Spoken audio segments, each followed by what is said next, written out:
திருச்சிற்றம்பலம். ஓம் குமரகுருதாச குருப்யோ நமக. வேல் முருகனுக்கு அரகரோகரா.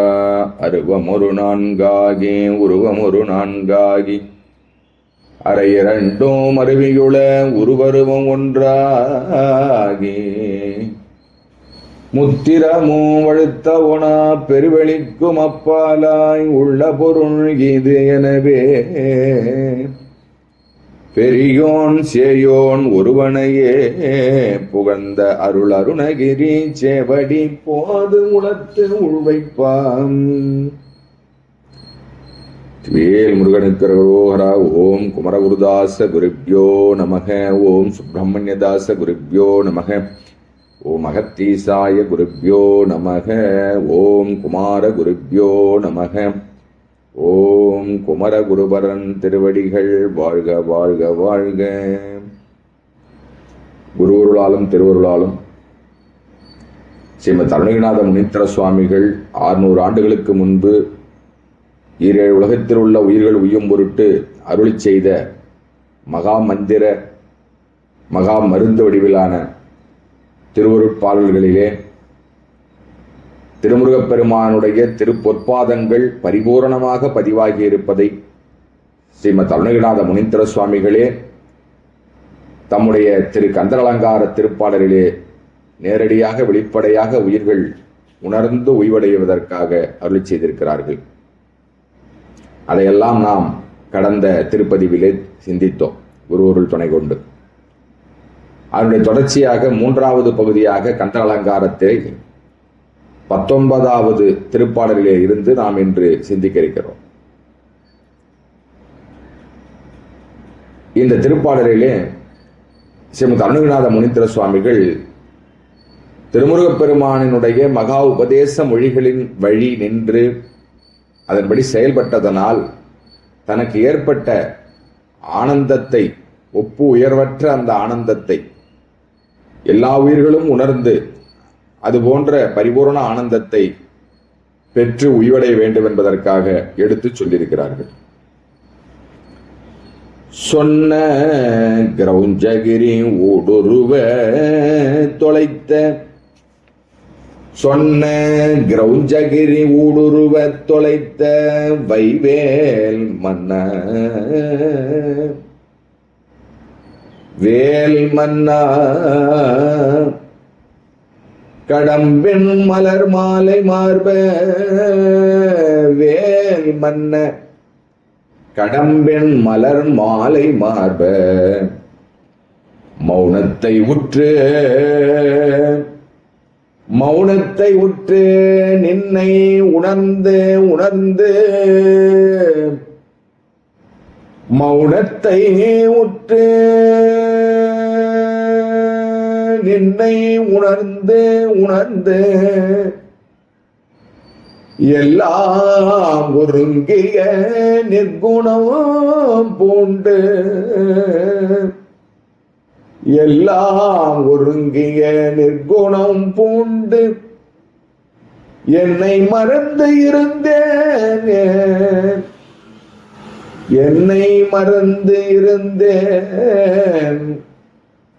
இறந்தே விட்டது உடம்பே.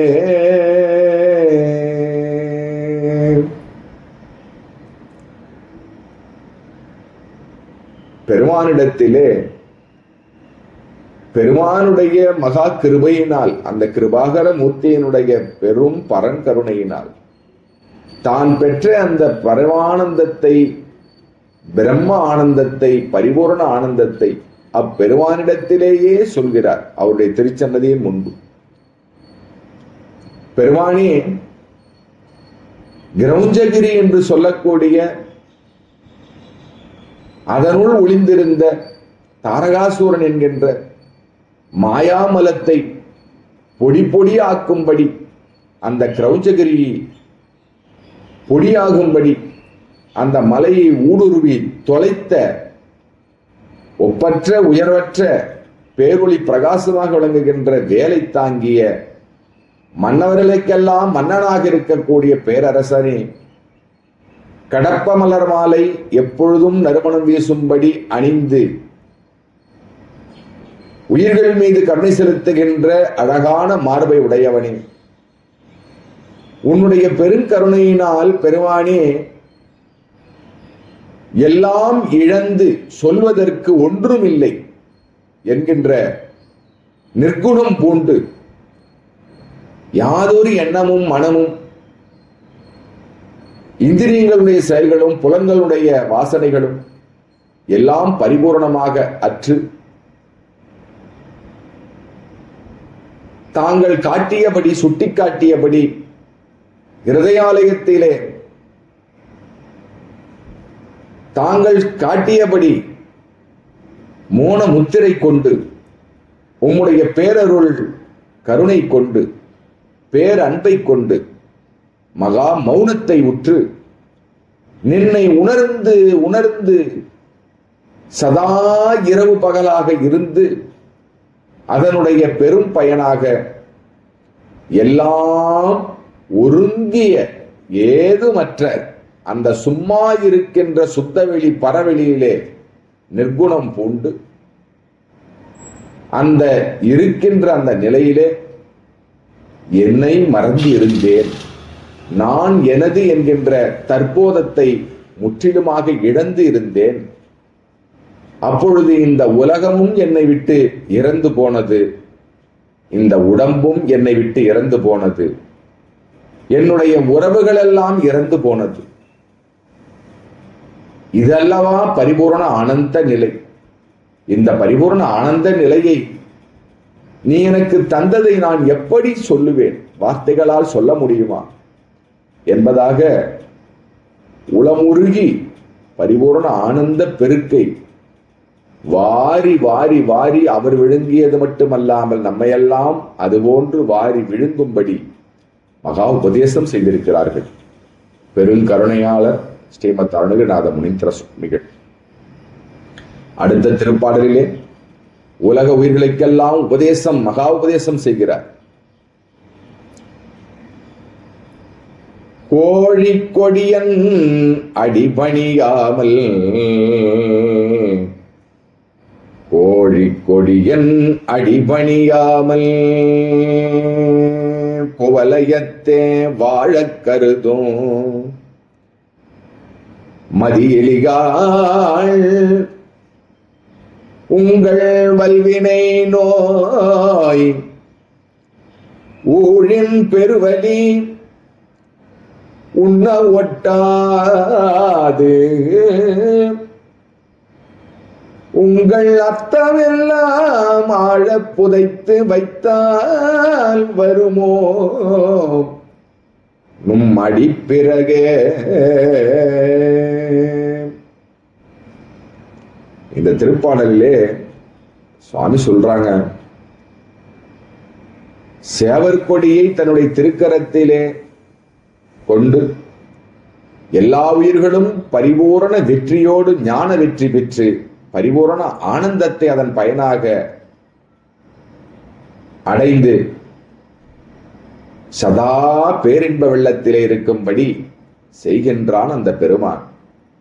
இதை சற்றும் உணராமல் அறியாமல் உணர்ந்தாலும் தெளிவில்லாமல் அறிவற்று அவனுடைய திருப்பொற்பாதங்களை தான் நாம் பணிய வேண்டும், எப்பொழுதும் அந்த பணிந்தபடியே அந்த நிலையிலே தாசராக அடிமையாக இருக்க வேண்டும் என்று நினைக்காமல் அதை செயல்முறைப்படுத்தாமல் இந்த உலகத்திலே வாழ கருதுகிறீர்களே, மதியிலிகளே, அறிவற்றவர்களே என்று சற்று கடுந்தரமாக சொல்கிறார். ஒரு சத்குருவாகப்பட்டவர் பலகாலம் சொல்லி சொல்லி சொல்லி பார்த்து சீடர்களாக இருப்பவர்கள் கேட்காத போது, உலக பக்தர்களாக இருப்பவர்கள் கேட்காத போது, உலக உயிர்கள் கேட்காத போது சற்று கடுந்தரமான கடுமையான சில வார்த்தைகளையும் அவர் பயன்படுத்தக்கூடிய சூழ்நிலை ஏற்படும். இது உலக நியதி, ஏம நியமம் என்பதை இந்த திருப்பாடலின் மூலமாக எடுத்து காட்டியிருக்கிறார்கள். ஆகையினால் எல்லோரையும் பார்த்து சொல்கிறார், அறிவற்றவர்களே, நீங்கள் அறிவுள்ள தன்மையில் இருப்பது உண்மையானால் கோழிக்கொடியினுடைய திருவடிகளை பணிந்திருப்பீர்கள்.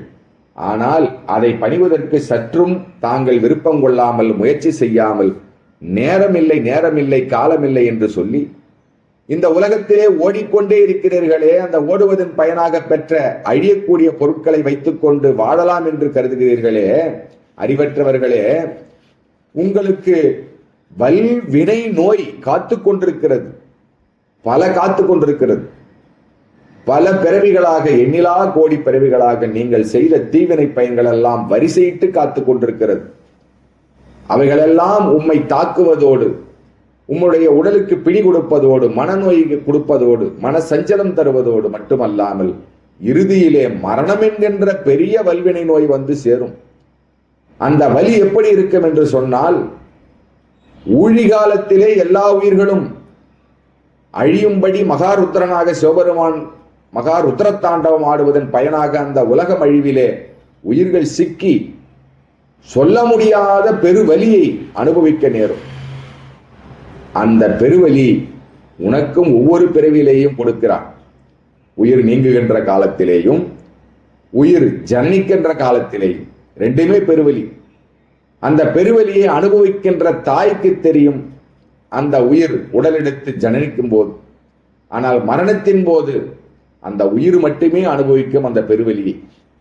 இப்படி இந்த மரண அனுபவத்தையும் ஜனன அனுபவத்தையும் பிறவிகள் தோறும் பெருமான் கொடுத்தாலும் ஜனனத்தின் போது படுகின்ற அந்த வலியை தாய் உணரலாம்.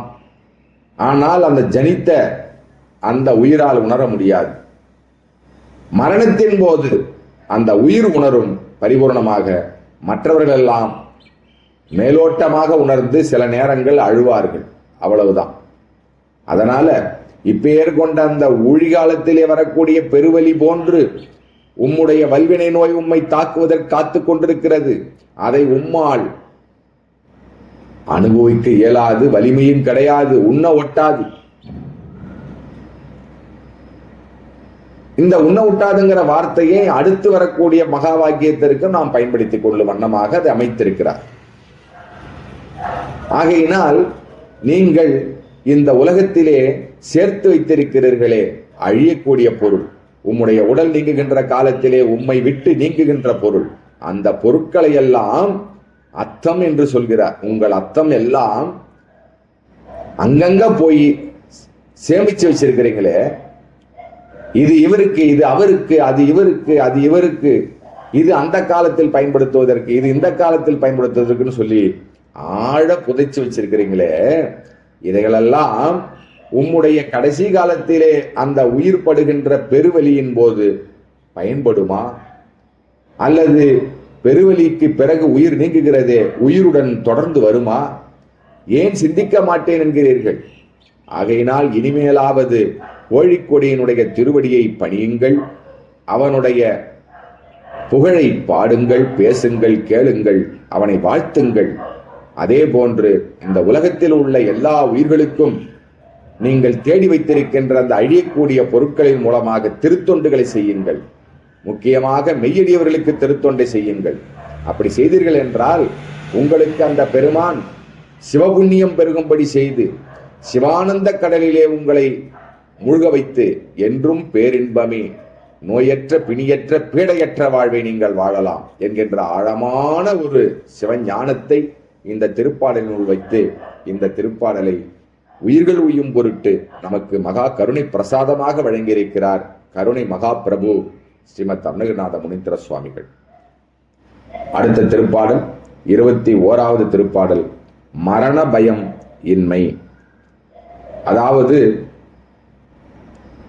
கோழிக்கொடியின் என்று சொல்லக்கூடிய செவ்வேள் பரமனுடைய அடியவர்களுக்கு மரணத்தை பற்றிய பயம் ஏற்படுவதற்கு வாய்ப்பே இல்லை என்கிறார் இந்த திருப்பாடல்.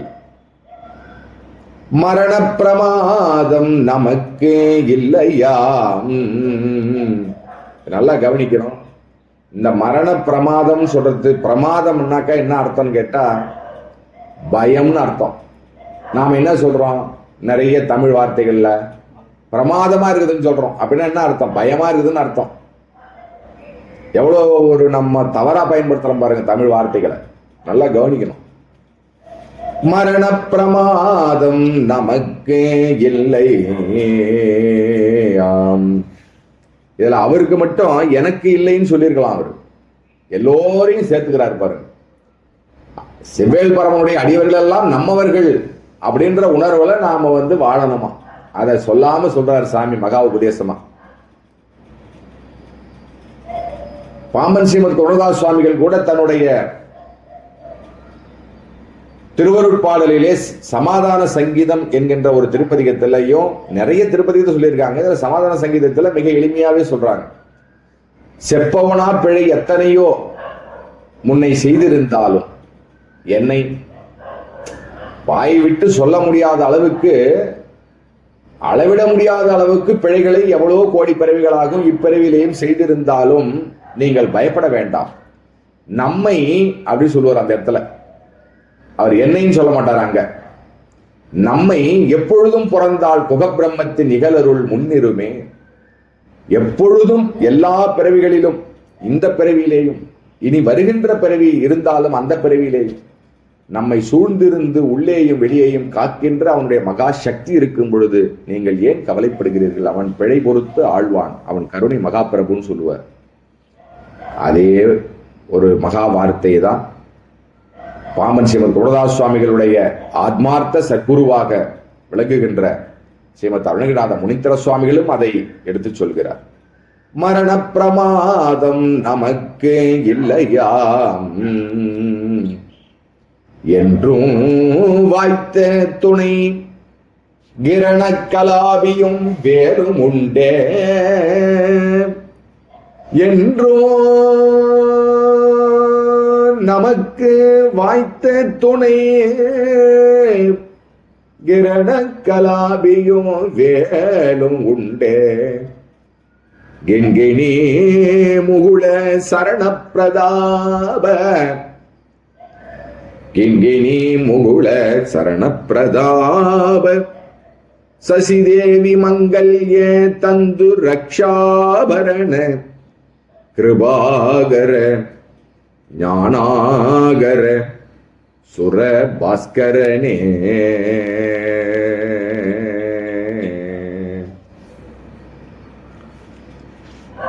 மரண பிரமாதம் சொல்லக்கூடிய மரண பயம் ஏன் செவ்வேல் பரமனுடைய அடியாவர்களுக்கு கிடையாதுங்கிறதுக்கான அடிப்படை காரணத்தை சாமி இதுல மிக தெளிவாக சொல்கிறார்.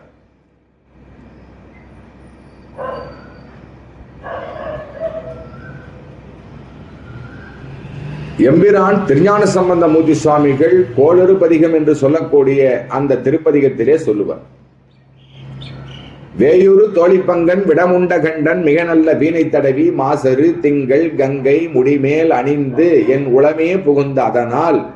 அதனால் அந்த இடத்துல அந்த ஆள் விகுதி இருக்குது பாருங்க, அதை தான் முக்கியமா கவனிக்கணும். அதனால் அவன் உளமே புகுந்த, அதனால் நம்முடைய உள்ளத்துல புகுந்த, அதனால் சிவபெருமான் பெருங்கருணையாளன் நம்முடைய உள்ளத்திலே புகுந்தான் சொன்னா உள்ளம்ங்கிற கருவிக்கு அறிவு கிடையாது. அப்ப உள்ளத்தை இயக்குவதற்கு எல்லாம் வல்ல பரம்பொருள் கருணையோடு அந்த அறிவை தந்திருக்கிறது. அந்த அறிவு உள்ளம்ங்கிற கருவியோடு பொருந்துவதனால் அந்த உள்ளம் உயிருள்ள பொருளாக ஆகிறது. ஆகையினால் அதற்குள் அந்த சிவபெருமான் மகா சாட்சியாக வந்திருப்பது உண்மையானால், உனக்குள் இருப்பது உண்மையானால், ஞாயிறு திங்கள் செவ்வாய் புதன் வியாழன் வெள்ளி சனிப்பாம்பு இரண்டும் உடனே, உடனே அந்த வார்த்தை மிக முக்கியம், உடனே உள்ளர புகுந்த அந்த க்ஷணமேன்னு அர்த்தம் உன்னுடைய உள்ளத்துக்குள்ள. அதனால் ஆசரு நல்ல நல்ல அவை நல்ல நல்ல, ஆசரு நல்ல நல்ல அர்த்தம், உங்களுக்கு எப்பொழுதும் அறிவு தூய்மையிலேயே வைக்கக்கூடிய ஒரு கிரகங்களாகவே அவை இருக்கும். உங்களுக்கு அறிவு மயக்கத்தை தராது. உங்களுடைய விதிப்படி அந்த நவகோள்கள் என்று சொல்லக்கூடிய கிரகங்கள் உங்களுக்கு தீமையை தராது. உங்களுடைய தீவினை பயனாக வருவதாக இருந்தாலும் அதை அவைகள் ஊட்டாது.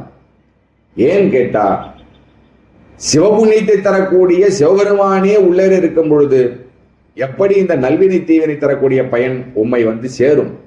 ஆகையினால் அவை நல்ல நல்ல நவகோள்களும் நல்ல நல்ல அவை நல்ல நல்ல என்று பல முறை சொல்லி கடைசியா சொல்றார். இது யாருக்குன்னு கேட்டா, அத்தகைய உள்ளத்திலே சதா சிவபெருமானை வைத்திருக்கின்ற கனத்த அடியவர்கள் என்று பாம்பன் ஸ்ரீமத் குமரதாஸ் சுவாமிகள் தம்முடைய திருத்தொடையிலே சொல்லுகின்றபடி அந்த அடியவருக்கு அந்த அடிமை பொருளாகவே தன்னுடைய வாழ்வை அமைத்துக் கொண்டவர்களுக்கு பரிபூர்ண விருப்பத்துடன் அந்த அடியவர்களுக்கு நல்ல நல்ல.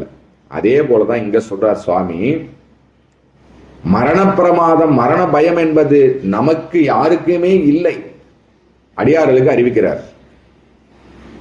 ஆனா எதனாலன்னு கேட்டா, என்றும் நேற்று அவர் துணையா இருந்தார், இன்னைக்கு துணையா இருக்கிறார், நாளைக்கு துணையா இருக்க மாட்டார் அப்படின்னு சொல்றதுக்கு இல்லை.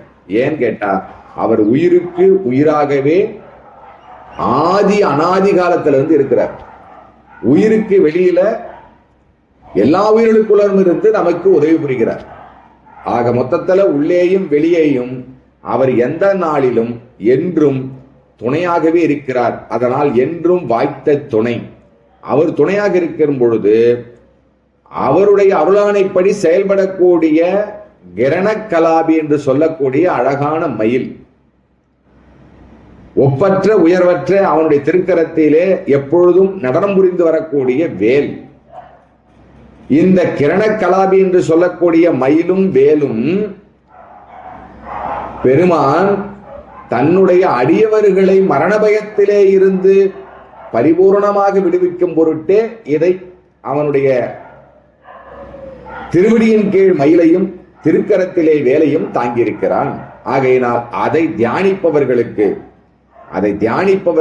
அதை பரிபூர்ணமாக நம்பக்கூடிய பரிபூர்ண தாசர்களுக்கு, அடியார்களுக்கு அவைகள் தானே துணை இருக்கும். அவைகள் துணை இருக்கும் பொழுது எப்படி மரண பயம் வரும் அப்படின்னா என்ன பொருள்? சதா நம்மளுடைய உள்ளத்திலே வேலும் மயிலும் நினைந்த வண்ணமாக நாம் இருக்க வேண்டும். வேல் மயில நினைச்சாலே திருமுருகப் பெருமானை நினைப்பதாகவே அர்த்தம். இதை தந்திருக்கிற பெருமானை பற்றி சொல்கிறார். கிண்கிணி முகுல சரண பிரதாப அப்படிங்கிறார் சாமி. எப்பொழுதும் அவன் திருநடனம் புரிகின்றான். அவன் ஆடுகின்ற கூத்து உயிர் கூத்து. அவனே குகேசன், அவனே நடேசனாக இருக்கின்றான் உள்ள குகைகள் தோறும். ஆகையினால் அந்த கிண்கிணி முகுல சரணம்னா அவனுடைய திருவடி பொற்பாதம், பிரதாப ஒப்புயர்வற்ற அந்த திருப்பாதம். சசிதேவி மங்கல்ய தந்து ரக்ஷாபரண, சசிதேவி என்று சொல்லக்கூடிய தேவேந்திரனுடைய துணைவியாரினுடைய மகளாக விளங்கக்கூடிய தேவயானை பிராட்டியினுடைய மணவாளனாக இருக்கின்றான். அந்த உயிருக்கு எப்படி அவன் ரக்ஷாபரணமாக இருக்கின்றானோ அதே போன்றுதான் அவனுடைய மெய்யடியவர்கள் அனைவருக்கும், எல்லா உயிர்களுக்கும் அவன் ரக்ஷாபரணனாக இருக்கின்றான். அவன் கருணை மகா சண்முக கவசமாக இருக்கின்றான். அவனே கருணாகர கடவுளாக இருக்கிறான், கிருபாகரனாக இருக்கிறான். அவனே ஞானத்திற்கு முதல்வனாக இருக்கின்றான், தலைவனாக இருக்கின்றான், ஞானாகரனாக இருக்கின்றான். அவனே சுரர் என்று சொல்லக்கூடிய தேவர்களுக்கெல்லாம் மகா ஒளியை தருகின்ற மகா சிவ சூரியனாக இருக்கிறான், பாஸ்கரனாக இருக்கிறான். ஆகையினால் இப்படி இருக்கின்ற திருமுருகப் பெருமான், அவன் திருக்கரத்தில் இருக்கக்கூடிய வேல், அவனுடைய அழகான மயில், இவைகளெல்லாம் நமக்கு உள்ளேயும் வெளியேயும் நமக்கு இருக்கும் பொழுது நமக்கு எப்படி வரும் மரண பயம்? ஆகையினால் அவனுடைய மெய்யடியவர்களுக்கும் அவனுடைய பக்தர்களுக்கும் அவனுடைய அடியார்களுக்கும் மரண பயம் என்பதே இல்லை. அப்ப என்ன செய்யணும்? எல்லோரும் அப்பெருமானை, அவனுடைய அழகிய வேலை மயிலை சதா உள்ளத்திலே வைத்து போற்றுவதும் புகழ்வதும் பணிவதுமாக இருக்க வேண்டும், சிந்திப்பதாக இருக்க வேண்டும். அப்படிங்கிறது தான் இந்த மகா உபதேசம். அடுத்த திருப்பாடல் 22வது திருப்பாடலிலே திருமுருகப் பெருமானுடைய ஒப்புயர்வற்ற கருணையை எடுத்து சொல்லுகிறார் தன்னுடைய அருள் அனுபவத்தின் மூலமாக, அனுபூதி மூலமாக. மொய்தார் அணிகுழல் வள்ளியே, மொய்தார் அணிகுழல் வள்ளியே, வேட்டவன் முத்தமிழால் வைதாரையும் அங்கு வாழ வைப்போன், முத்தமிழால் வைதாரையும் அங்கு வாழ வைப்போன், வெய்ய வாரணம் போல் கைதான் 20 உடையான், தலை பத்தும் கத்தரிக்கையைதான் மருகன் உமையாள் பயந்த இளஞ்சியமே. இந்த திருப்பாடல்ல பெருமான் பல பல திருத்தலங்களிலே திருக்கோயில் கொண்டு உயிர்களுக்கு பெருங்கருணை செய்யக்கூடிய மகா கிருபாகர மூர்த்தியாக அவன் அருளாட்சி புரிந்து வரக்கூடிய பேரரசனாக விளங்கியிருக்கிறான். அத்தகைய பேரரசன் இந்த பூமியிலே திருநெல்வேலியிலே இருந்து குற்றாலம் செல்லக்கூடிய அந்த பாதையிலே தென்காசிக்கு மிக அருகாமையில் இருக்கக்கூடிய ஒரு திருக்கோயில் உள்ள திருவூர் திரு இளஞ்சி. அந்த திரு இளஞ்சி என்கின்ற திருவூரிலே திருக்கோயில் கொண்டு அருளாட்சி புரிந்து வரக்கூடிய பேரரசனாக இருக்கின்ற அந்த திருமுருகப் பெருமான் உமையம்மையினுடைய திருக்குழந்தையாக இருக்கும்படி அவன் விளங்குகிறான் உபச்சார முறையில். அப்படி இருக்கின்ற அந்த பெருமான் 20 கைகளையும் 10 தலைகளையும் கொண்ட ராவணேஸ்வரன் என்கின்ற பெயரை தாங்கிய அந்த அசுரனை சங்கரித்த திருமாலினுடைய மருமகனாகவும் இருக்கிறான். இப்பெயர் கொண்ட இந்த பெருமானுடைய தன்மை அவனுடைய கருணையை உணர்ந்து எம் பிராட்டி வள்ளி பிராட்டி அரிய கடும் தவத்தை புரிந்து அந்த தவத்தின் பயனாக வேடுவனாக சென்று அந்த பிராட்டியை திருமணம் என்கின்ற அத்வித கலப்பை பெருங்கருணையோடு செய்தான். அப்பேர் கொண்ட அந்த பெருமான் நம்மை போன்ற உயிர்களுக்கு அவன் எப்பேற்பட்டவன் என்று கேட்டால், இயல் இசை நாடகம் என்று சொல்லக்கூடிய 3 வகையான தமிழாலும் அவனை திட்டினாலும் அவன் அதை திட்டுவதாக எடுத்துக்கொள்ள மாட்டான். அவனுடைய மையடியவர்கள் திட்டுவதையும் அவன் பேரன்போடு தன்னை புகழ்வதாகவே எடுத்துக்கொண்டு அதற்கு பேரருள் பெருங்கருணை எப்பொழுதும் புரிவான். அப்பேர் கொண்ட கருணையாளனான் அடியவர்கள் திட்டுவதையும் தன்னுடைய அழகான பேரின்ப மகாமொழியாக எடுத்துக்கொண்டு அவருடைய மகாமொழி அவருடைய வாழ்த்தாக எடுத்துக்கொண்டு அருள்வான் என்று சொன்னால், இப்பேர் கொண்ட ஒரு தெய்வம் ஈரேழு உலகத்திலே யாரடா இருக்கிறான் என்பதாக கேட்கிறார். அடுத்து 23வது திருப்பாடல் இறப்பதற்கு முன் காத்தருளும்படி வேண்டுகின்றார். பெருமானே, இந்த பிறவியிலே இதுவரைக்கும் உன்னுடைய தரிசனத்தை பெறாத மகா பாவியாக இருக்கிறேன். குறைந்தபட்சம் இந்த உயிர் உடலை விட்டு நீங்குகின்ற தருவாய்க்குள்ளாவது எம்மை வந்து நீ பரிபூரண உன்னுடைய திருக்கருணை பெரு கருணை திருவருளால் காத்தருள் புரிய வேண்டும் பெருமானே. குருவருள் மூலமாக திருவருளை தந்தருள் புரிய வேண்டும் பெருமானே என்பதாக வேண்டுகிறார். தெய்வ திருமலை செங்கோட்டில் வாழும் செழுஞ்சுடரே, தெய்வ திருமலை செங்கோட்டில் வாழும் செழுஞ்சுடரே, வைத்த வேற்படை வானவனே,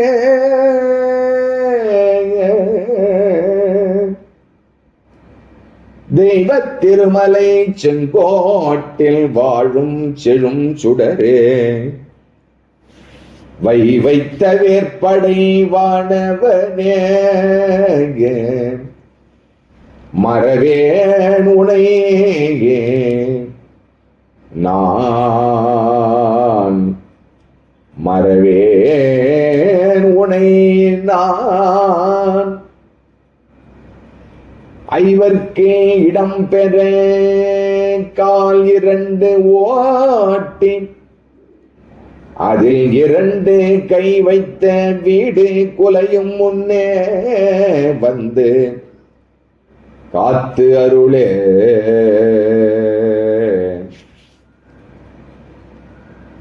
எண்ணிலா திருக்கோயில்களை ஈரேழு உலகத்திலே பெருமான் உயிர்கள் உய்யும் பொருட்டு அவன் அருளாட்சி புரிந்து வந்தாலும் தெய்வ திருமலை என்று சொல்லக்கூடிய மகா மகிமை பொருந்திய ஈரேழு உலகத்தில் மகா மகிமை பொருந்திய திருமலை திருச்செங்கோட்டு மலை. அந்த திருச்செங்கோட்டிலே வாழுகிறதா செஞ்சுடரா சாமி செஞ்சோதி பெருமானாக வாழுகின்றான் சொல்றார். அவன் யாருக்காக வாழ்கிறான்? உயிர்களுக்காக அங்கே வாழ்ந்து அரசாட்சி புரிந்து வருகிறான். அவனுடைய அருளாட்சி வாழ்க்கையினுடைய பயனாக உயிர்களெல்லாம் பெருங்கருணை பேரருளினால் வாழ்கிறது. இந்த உலக உயிர்களெல்லாம் வாழ்விக்கின்ற ஒரு தெய்வ திருமலை திருச்செங்கோடு என்று பறைசாற்றி அறிவிக்கிறார். இந்த திருச்செங்கோட்டை பற்றி மிக சிறப்பான நிலையிலே நாம் சிந்திப்பதற்கு பெரு வாய்ப்பு ஒன்று 7ஆம் நூற்றாண்டிலே எல்லாம் வல்ல சிவபெருமான் தந்தருளி இருக்கிறார். எம்பிரான் திருஞான சம்பந்த மூர்த்தி சுவாமிகள் திருநனா என்று திருமுறை திருப்பெயரை கொண்டு விளங்குகின்ற பவானி என்று சொல்லக்கூடிய திருத்தலத்திலே பெருமானார் தரிசனம் செய்து திருக்கூட்டத்தோடு எம்பிரான் திருஞான சம்பந்த மூர்த்தி சுவாமிகள் 7ஆம் நூற்றாண்டிலே திருச்செங்கோட்டை நோக்கி வருகிறார்.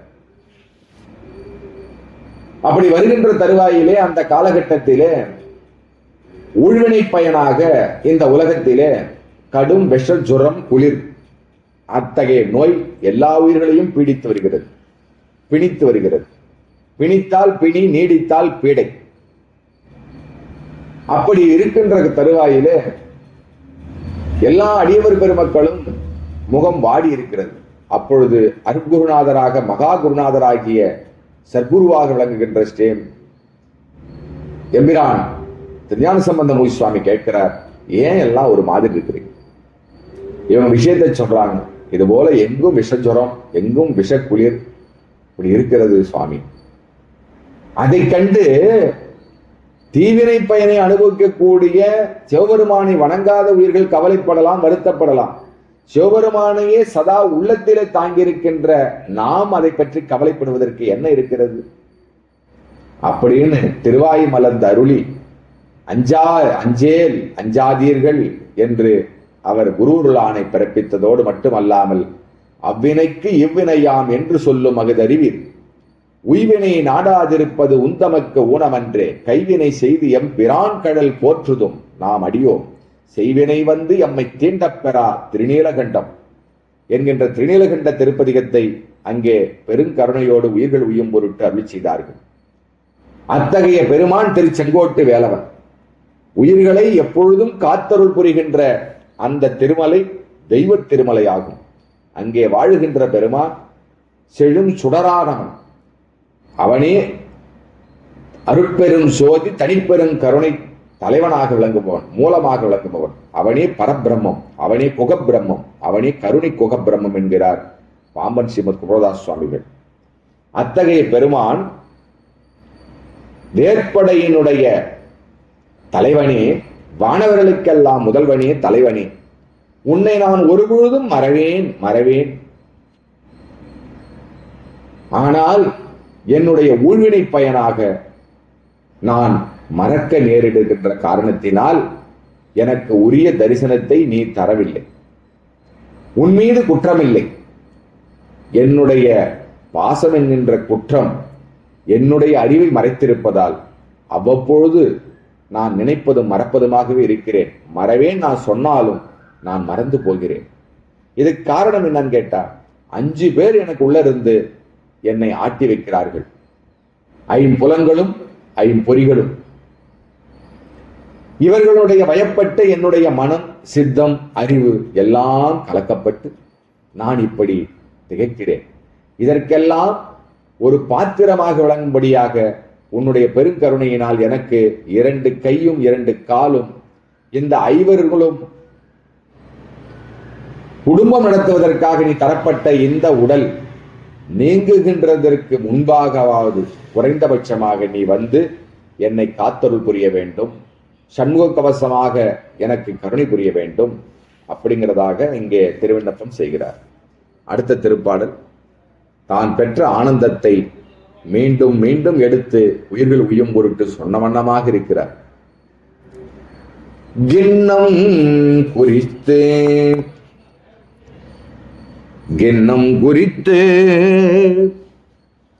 அடியேன் செவி நீ அன்று கேட்கச் சொன்ன குன்னம் குறிச்சி வெளியாக்கிவிட்டது.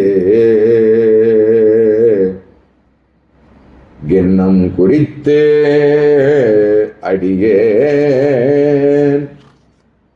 எண்ணம் குறித்து அடியேன் செவி நீ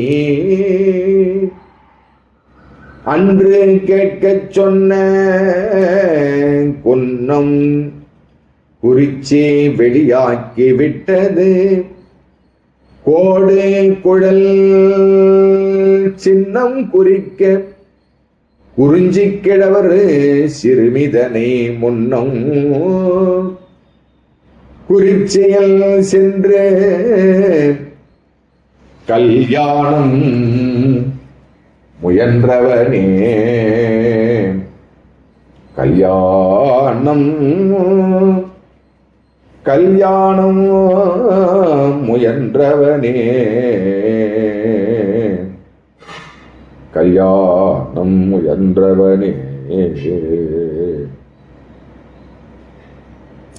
கல்யாணம் முயன்றவனே, கல்யாணம் முயன்றவனே, முன்னம்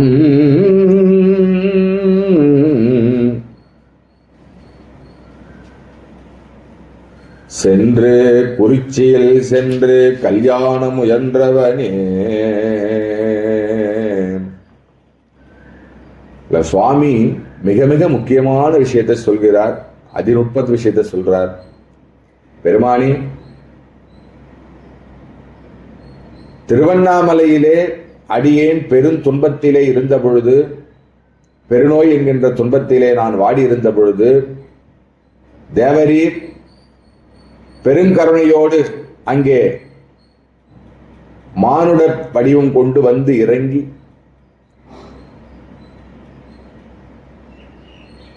அடியேனுடைய திருச்செவியிலே கேட்குமாறு அந்த நாட்களிலே தாங்கள் மகா உபதேசத்தை செய்தீர்கள். அந்த உபதேசத்திலே ஒரு மகா ரகசியத்தை எமக்கு செய்து வைத்தீர்கள். அது என்னவென்றால், மெய்ஞான மலை.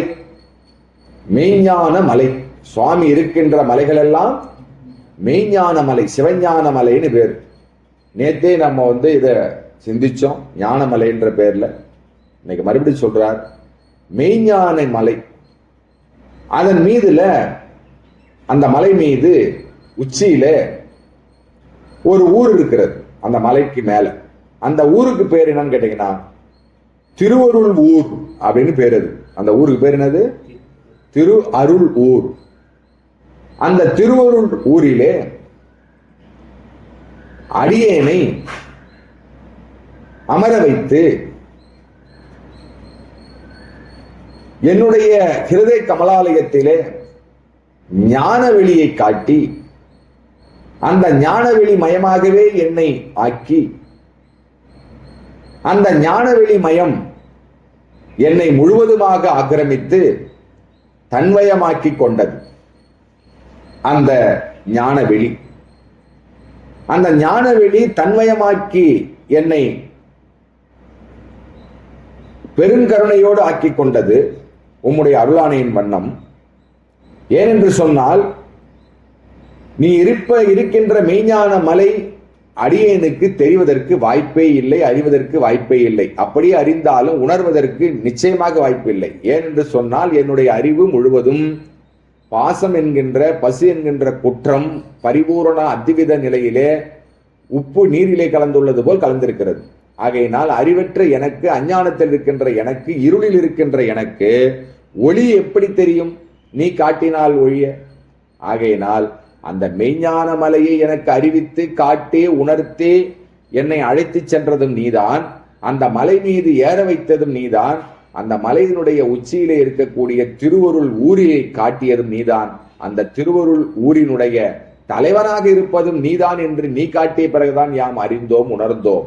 அப்படி இருக்கின்ற பொழுது இன்னும் பெருங்கருணையோடு என்னை அந்த ஊரினுடைய ஒரு குடிமகனாகவே ஆக்கி அங்கே என்னை குடிபெயர்த்து அங்கே அமர்த்தி அந்த இடத்திலே எனக்கு ஞான வெளியை எனக்கு காட்டி அந்த ஞான வெளியிலே நீ தியானித்தீர் என்று சொல்ல அந்த ஞான வெளியிலே நான் ஆழ்ந்து உன்னை நினைந்து நினைந்து உணர்ந்து உணர்ந்து உருகி உருகி உருகி அழுததனுடைய வண்ணமாக என்னுடைய எல்லா சிந்தனைகளும் நான் எனது எல்லாமற்று அந்த ஞான வெளியினுடைய இயல்புத்தன்மையாகி அதனுடைய வசமாகவே நான் ஆக்கப்பட்டேன், தன்வயமாக்கி கொண்டது. முற்காலத்திலே ஊது கொம்பு, புல்லாங்குழல், உடுக்கை போன்ற பல திருச்சின்னங்கள் ஒலிக்கும்படியாக குறிஞ்சி நிலத்திற்கு, அதாவது மலையும் மலையை சார்ந்த இடத்திற்கு உரியவர்களாக இருக்கின்ற வேடர்களினுடைய குறிச்சி என்று சொல்லக்கூடிய அந்த ஊருக்கு சென்று அந்த வேடர்களுடைய தலைவனாக விளங்கக்கூடிய அந்த தலைவனுடைய திருப்புதவியாக விளங்கக்கூடிய உலக உயிர்களுக்கெல்லாம் கருணை அம்மையாக விளங்கக்கூடிய எம்பிராட்டி வள்ளி பிராட்டியை நீயே சென்று வலிய திருமணம் செய்து கொண்டார். திருமணம் செய்து கொள்ள பல்வேறு திருவிளையாடல்களையும் புரிந்து முயற்சி செய்தார். முயற்சி செய்வது போல் திருவிளையாடல் புரிந்தார். இப்பெயர் கொண்ட பெரும் கருணை பிரானே, அடியேனையும் தவம் சற்றும் இல்லை என்னிடத்திலே, ஜபம் இல்லை, ஏதும் இல்லை, அறிவும் இல்லை. அத்தகைய பிராட்டி கடும் தவம் புரிந்தாள். அவள் உன்னையே குறிக்கோளாக கொண்டு வாழ்ந்தாள். வேடவர் குலத்திலே பிறந்தாலும் பூலகத்திலே இருந்தாலும் தினையை காக்கின்ற அந்த பணியை செய்தாலும் வினையது புரியினும் அனகனை மறவேல் என்று பாமன் ஸ்ரீமத் குணதாஸ் சுவாமிகள் சொல்கின்ற அந்த பரிபூரண நிலையிலே அம்மையார் அவர்கள் கடுந்தவம் புரிந்தார்கள். அப்படி புரிந்ததனுடைய பலனாக அந்த தவப்பயனாக நீங்கள் வந்து அங்கே திருவருள் விளையாட்டை விளையாடி அம்மையை திருமணம் செய்வதற்கு முயல்வது போல் முயன்று அம்மையை தாங்கள் அத்துவிதமாக்கி மகா திருமண வைபவத்தை நடத்தினீர்கள். ஆனால் தவமில்லாத என்னை ஞானமலையை காட்டி, ஞானமலையிலே திருவருள் ஊரை காட்டி, திருவருள் ஊரிலே என்னை குடி அமர்த்தி அந்த ஊரினுடைய ஒரு தலைவன் நீ எங்கே, ஏதுமற்ற அறிவற்ற நான் எங்கே? என்னையும் ஒரு பொருளாக நினைந்து ஞான வெளியை காட்டி ஞான வெளியிலேயே என்னை தியானிக்க செய்து அதன் வசமாகவே என்னை ஆக்கிவிட்டாயே, உன்னுடைய கருணையை நான் என்னவென்று சொல்லுவேன்? அப்பா, ஞானமலை எனக்கு தெரியுமா? ஊனமலை வேணுமெனால் தெரியும். மயக்கம் தரக்கூடிய மலைகள் எனக்கு தெரியும். ஆனால் மயக்கத்தை பரிபூர்ணமாக நீக்குகின்ற ஞானமலை தெரியுமா? அதன் மேல் நீ அரசாட்சி புரிவது எனக்கு தெரியுமா? உன்னுடைய திருவருள் ஊர் எனக்கு தெரியுமா? அப்படியே இதெல்லாம் தெரிந்தாலும் அறிந்தாலும் கூட உணர்ந்தாலும் கூட அதிலே நான் எப்படி அப்பா குடிமகனாக ஆவேன்? அப்படியே அதிலே குடிபெயர்ந்தாலும் குடி வந்தாலும் ஞானவெளி எனக்கு தெரியுமா? ஞானவெளி தெரிந்தாலும் அறிந்தாலும் உணர்ந்தாலும் கூட அதையே சதா தியானிக்கின்ற ஆற்றல் எனக்கு ஏதப்பா? இப்பேறு கொண்ட பெரிய கருணை பேரருள் நீ புரிந்திருக்கிறாய்.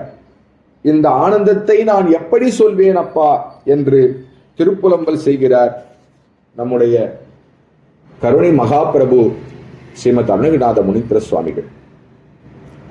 அடுத்தது 25வது திருப்பாடலிலே யமனை வெறிட்டல். இங்கே யமனை வெறிட்டுவது போன்று சுவாமி செய்வது என்னன்னு கேட்டீங்கன்னா, ஊழ்வினையை தீவினை பயனாகவே நமக்கு மரணம் தழுவுகிறது. ஆகையினால் அந்த தீவினையை இப்படி விரட்டக்கூடிய மகா ஆற்றல் பொருந்தியவர்கள் செவ்வேல் பரமனுடைய அடியவர்கள், அதை அடித்து நொறுக்கக்கூடிய மகா ஆற்றல் பொருந்தியவர்கள் செவ்வேல் பரமன் அடியவர்கள் என்கின்ற அடியார்களுடைய பெருமையை சொல்லாமல் சொல்கிறார் இந்த திருப்பாடலிலே. தண்டாயுதமும் திரிசூலமும் விழத்தாக்கி உன்னை திண்டாட வெட்டி விடவிடுவேன். தண்டாயுதமும் திரிசூலமும் விழ தாக்கி உன்னை திண்டாட வெட்டி விழ விடுவேன். செந்தில் வேலனுக்கு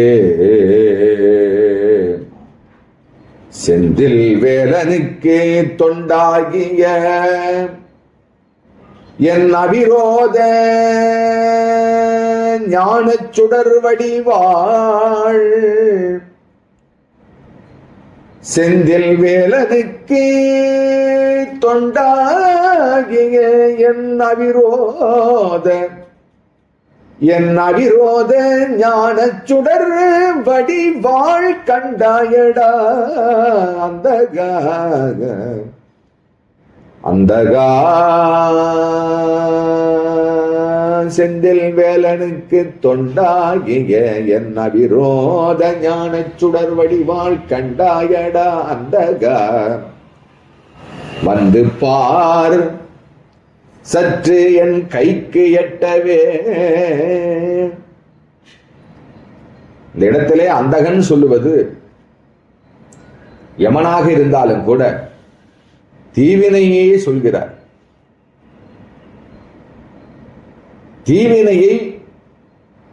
தீவினை பயனை தந்தது பாசம். அந்த பாசத்தை அறிவு பரிபூர்ணமாக அத்வித கலப்பாக கலந்திருக்கிறது. பாசம் என்பது சூரபதுமன். அந்த சூரபதுமன் என்கின்ற அந்த பாசம் நம்முடைய அறிவிலே கலந்திருக்கின்ற காரணத்தினால் நமக்கு ஞானம் இல்லை. ஞானம்னா அறிவு இல்லை, அறிவு தெளிவு இல்லை. அதனால் நமக்கு பேரு அஞ்ஞானம். அஞ்ஞானத்தை அகழ்விக்கும் நல்லறிவே அப்படின்னு சொல்லுவார் ஸ்ரீமன் மாணிக்கவாசக சுவாமிகள் சிவபுராணத்துல. அப்படி அந்த அஞ்ஞானத்தை பரிபூரணமாக நீக்குவது ஞானம். அந்த ஞானமே வடிவமாக ஜொலிக்கின்ற வடிவான வாளை, ஞான வாளை ஸ்ரீமத் அருணகிரிநாத முனீந்திர சுவாமிகளுக்கு திருமுருகப் பெருமான் தந்திருக்கிறார். ஆகையினால் அந்த ஞான வாளை கொண்டு அஞ்ஞான இருளை வெட்டி விழவிடுவேன். அந்தகன்னா மகா இருள். அந்த இருளை நான் நீக்குவேன் அப்படிங்கிறதாக இங்க ஆழமான பொருள். நாம் இதை உணர்ந்து பெருமானுடைய ஞானவாளை நாம் என்று பெறுவது. இதை ஸ்ரீமன் மாணிக்கவாசக சுவாமிகள் திருவாசகத்திலே சொல்லுவார். ஞானவாள் ஏந்தும் ஐயர் நாதப்பறை அறைமின் அப்படின்னு அங்க சொல்லுவார் அவர். அந்த ஞானவாளை இங்கே சுவாமி சொல்கிறார். ஆக எல்லா சிவஞானிகளும் அந்த சிவபரம்பொருளுடைய ஞானவாளை பெற்றுதான் அந்த அஞ்ஞானத்தை வெட்டி வீழ்த்திருக்கிறார்கள். ஆகையினால் நாமும் அந்த ஞானவாளை பெறுவது என்று, அதற்குரிய தவத்தை செய்வது என்று, அந்த தவத்தை செய்வதற்கான கருணையை அப்பெருமான் என்று செய்வான் நமக்கு என்று நாம் ஏங்கி ஏங்கி ஏங்கி அழ வேண்டும் என்பதற்காகவே அமைக்கப்பட்ட திருப்பாடல் இந்த யமனை விருட்டல் என்கின்ற திரு கந்தரலங்காரத்தினுடைய 25வது திருப்பாடல். அடுத்த திருப்பாடல் அற்புத மாலை என்கின்ற தலைப்பிலே தந்திருக்கிறார்கள்.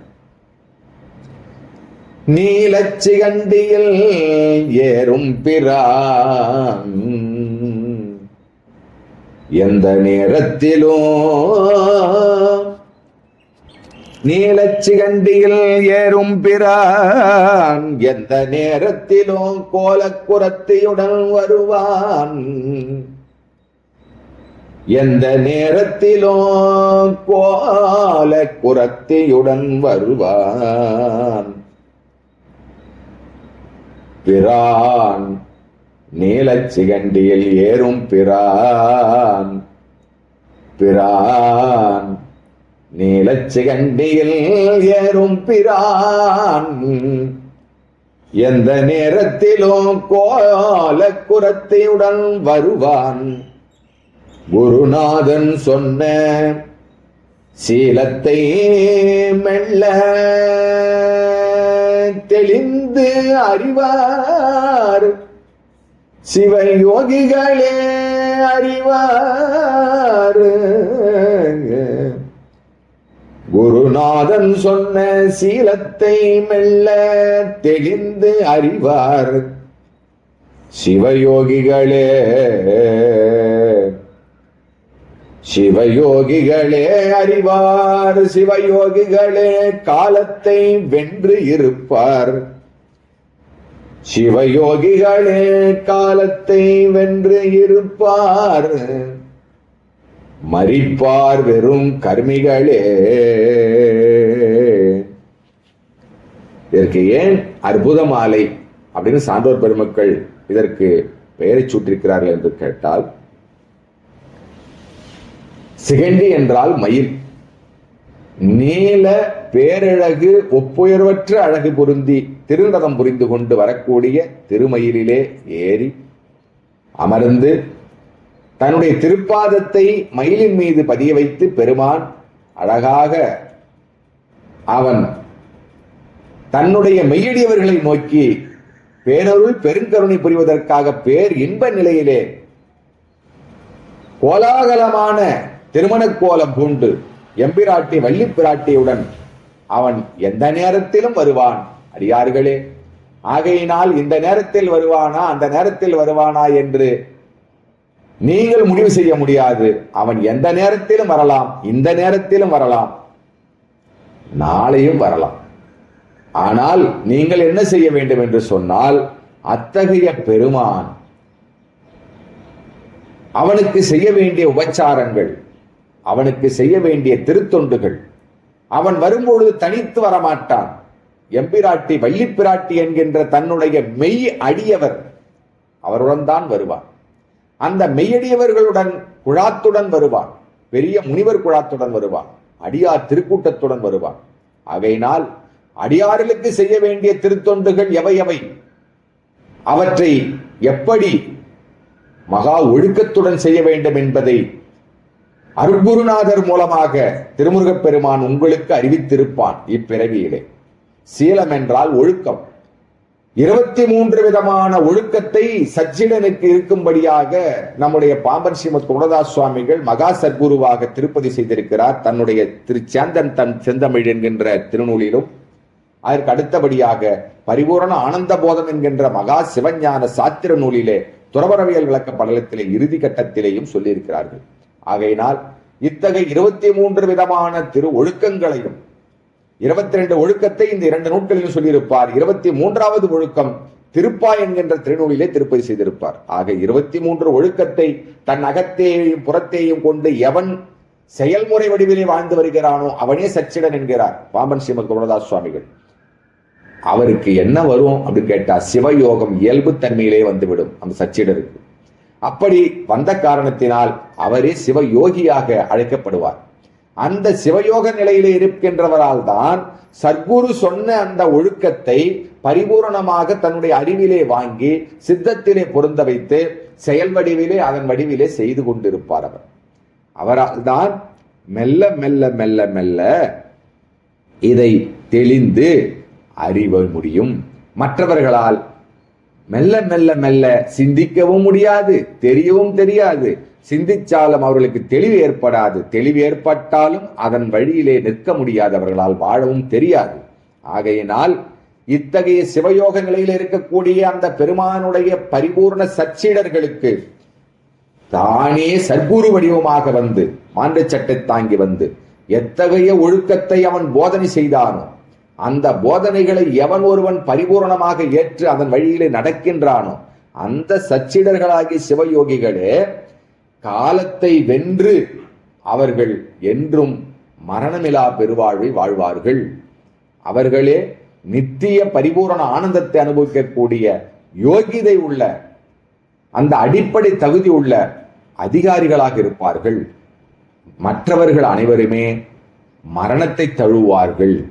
மரிப்பார்னா மரணத்தை தழுவார்னு அர்த்தம். யாருன்னு கேட்டா, இத்தகைய சீலத்தை ஒழுக்கத்தை சத்குரு வாயிலாக அறியாமலும் அறிந்தாலும் அதனை சிந்திக்காமலும் சிந்தித்தாலும் தெளிவில்லாமலும் தெளிவு பெற்றாலும் அதன் வழியிலே நடவாமலும் இருக்கின்ற அனைவருமே இந்த கர்மிகளே ஆவார்கள். இத்தகைய கர்மிகள் என்ன செய்வார்கள் கேட்டா, உலக பாச விஷயங்கள் மீது மோகம் கொண்டு அதன் மீது காமம் கொண்டு அதற்காக பொய் பல பேசி வஞ்சனை பொறாமையே தன்னுடைய 2 கண்களாக கொண்டு அதன் வாயிலாக திருடு, அதன் பிறகு கொலை போன்ற பஞ்சமா பாதகங்களையே அகங்காரம் கொண்டு மமதை கொண்டு ஆணவ மலத்தினால் மாயாமலத்திலேயே மூழ்கி இவர்கள் சதா கிடப்பார்கள். இவர்களே கர்மிகள் ஆவார்கள். ஆகையினால் இந்த கர்மிகளுக்கு முடிவு மரிப்பு ஒன்றே, மரணம் ஒன்றே என்பதை மிக தெள்ள தெளிவாக யாருக்கு மரணம் யாருக்கு மரணம் இல்லா பெருவாழ்வு என்பதை இந்த திருப்பாடலிலே சொல்வதால் இது மகா அற்புத மாலை என்கிறார். இருக்கிற மாலைகளிலேயே கந்தர் அலங்காரம் என்பது ஒவ்வொன்றும் ஒவ்வொரு விதமான மகா அற்புத மாலையே. ஆனால் அந்த அற்புத மாலைகளுக்கெல்லாம் மகா அற்புதமாக விளங்குவது இந்த 26வது கந்தர் திருஅலங்கார பாடல். நீலச்சிகண்டியில் ஏறும்பிரான் எந்த நேரத்திலும் கோலக்குணத்தியுடன் வருவான், குருநாதன் சொன்ன சீலத்தை மெல்ல தெளிந்து அறிவார் சிவயோகிகளே, காலத்தை வென்று இருப்பார் மரிப்பார் வெறும் கர்மிகளே அப்படிங்கிறார் சுவாமி. 27வது திருப்பாடல் தரிசனம். இந்த திருப்பாடலிலே தமக்கு பெருமான் எப்படி தரிசனம் தந்தான் அப்படிங்கிற ஒரு விஷயத்தை பெருமான் இங்கே எல்லா உயிர்களும் அனுபவிக்கும் பொருட்டு இதே போன்று பெற வேண்டும் என்கின்ற பேர் அவாவினால் பெருங்கருணையினால் இதை எடுத்து எம்பிருக்கிறார்கள். ஓலையும் தோதரும் கண்டு திண்டாடல் ஒழித்து, ஓலையும் தூதரும் கண்டு திண்டாடல் ஒழித்து, எனக்கு காலையும் மாலையும் முன்னிற்குமே, எனக்கு காலையும் மாலையும் முன்னிற்குமே,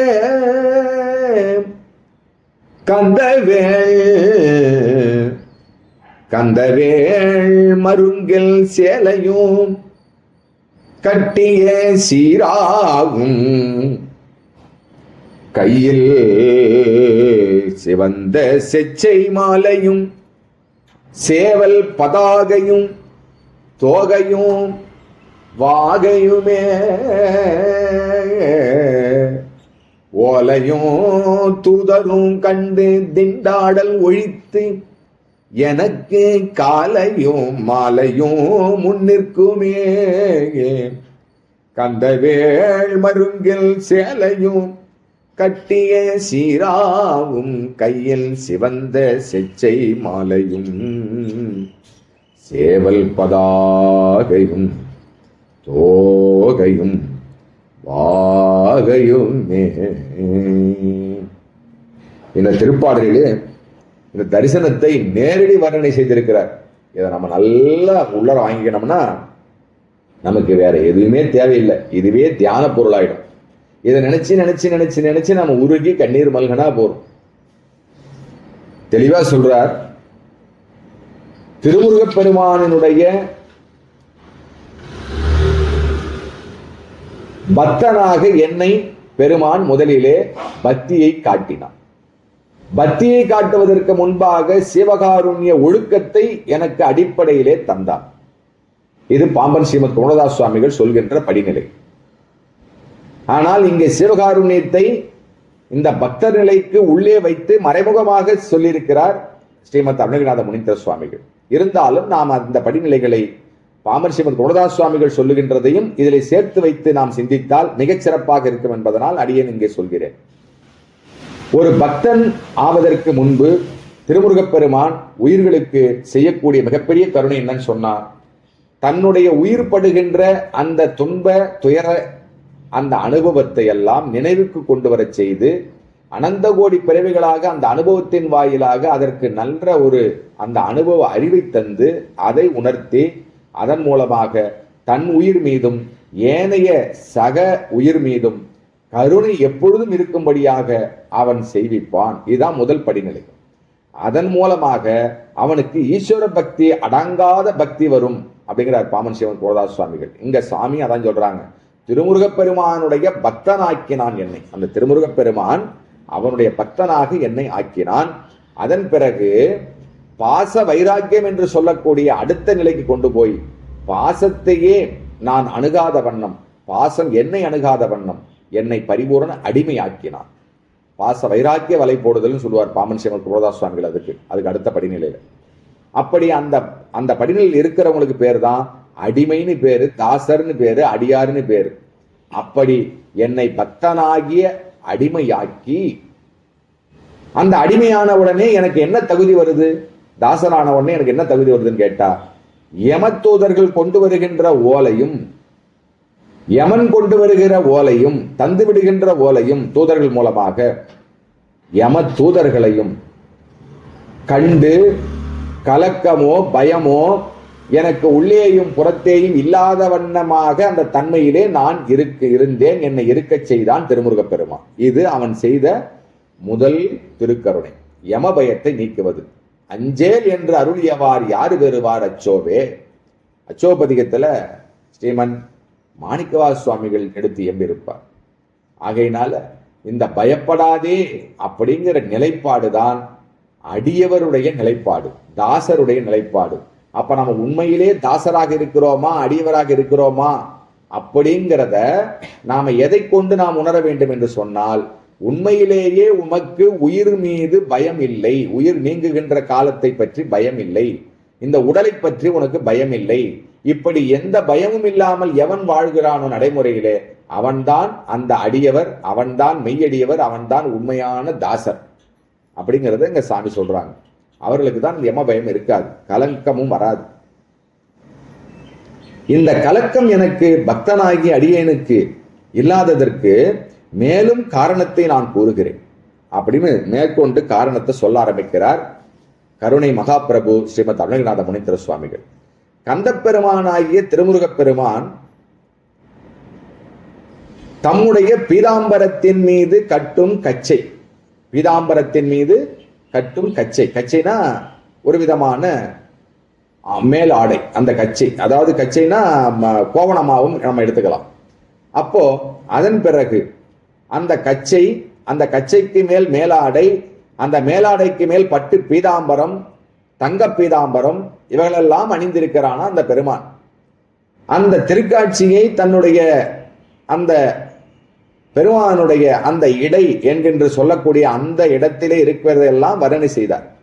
அதிலே அழகாக செருகி வைத்திருக்கிறான் ஒரு சிறிய கூர்மையான உடைவாள், அது ஞானவாள். அந்த ஞானவாளை பற்றி தான் சென்ற பாடலே சொன்னார். அந்த ஞானவாளை எனக்கு தந்தான் பெருமான் சொல்றார் சாமி. எப்பேர் கொண்ட கருணையா இருக்கணும் இது. அப்படியே அந்த இடையிலே அவன் செருகி இருக்கிறான். அந்த ஆடைக்குள் இடுப்புக்குள்ளார சிறுமையான ஒரு கூரிய உடைவாள். இன்னைக்கும் நித்திய மணக்கோல பெருமனாக இருக்கக்கூடிய மயிலத்தில் இருக்கக்கூடிய திருமுருகப் பெருமானுடைய இடுப்பிலே சரியாக வாளாக செருகி இருக்க மாட்டார்கள், அதை சின்ன வேலாக செருகி இருப்பார்கள். சின்ன வேல், கூர்மையான வேலை அவர் இடுப்புல எப்போதும் வச்சிருப்பார். நீங்க பாத்தீங்கன்னா தெரியும். அதுதான் ஞான வாளுக்கு பதிலாக அவர் ஞான வேலை வச்சிருக்கிறார் சாமி. அப்படி அதில் செருகிய அந்த சிறிய கூரிய உடைவாள், இது அவருடைய திருக்காட்சி அந்த இடுப்பு அளவில். அதன் பிறகு மேற்கொண்டு மேல் நோக்கி வர்ணனை செய்ய ஆரம்பிக்கிறார்.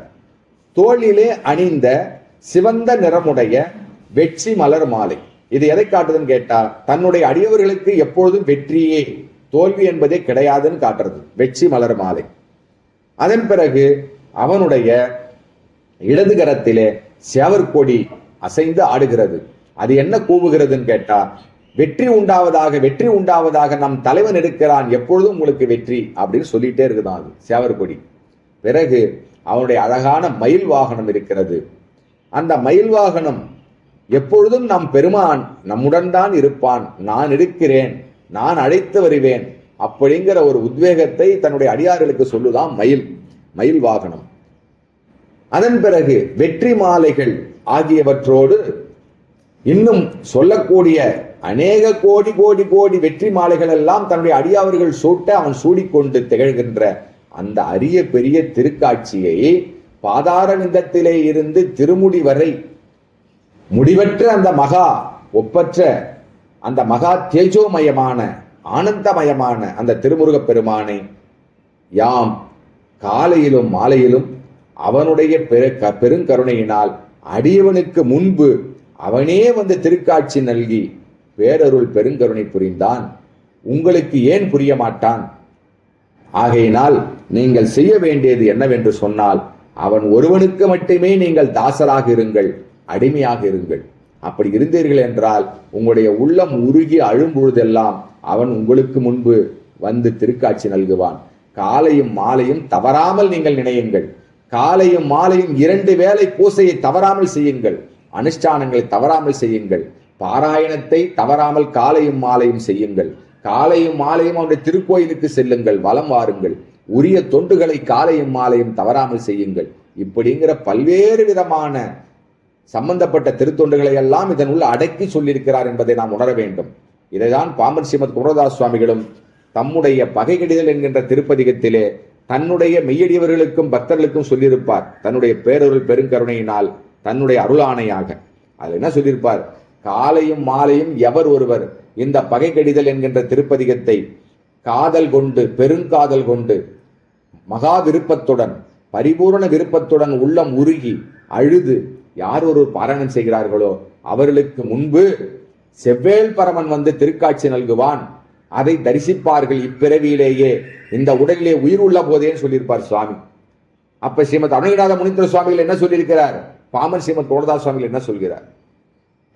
ஏதாவது வேறுபாடு இருக்குதா? ஆகையினால சுவாமி சொல்வதெல்லாம் சத்தியம், சிவஞானிகள் சொல்வதெல்லாம் பதியறிவிலே சொல்வது, முருகப்பெருமானுடைய அறிவினாலே சொல்வது, பரிபூர்ண அறிவினாலே சொல்வது. அது அடியேனை போன்ற பாசறிவு பெற்றவர்கள் சொல்வதல்ல, பசறிவு நான் எனது என்கிற அகங்காரத்தில் சொல்வதல்ல.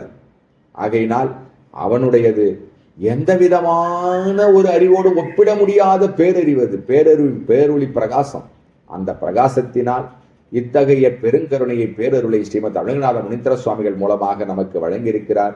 இதையெல்லாம் நாம் தொடர்ந்து அடுத்தடுத்த பகுதியிலே நாம் சிந்திப்போம் என்று சொல்லி இன்று இந்த அளவிலே இதை பரிபூர்ணம் செய்கிறேன். முருகாசரணம்.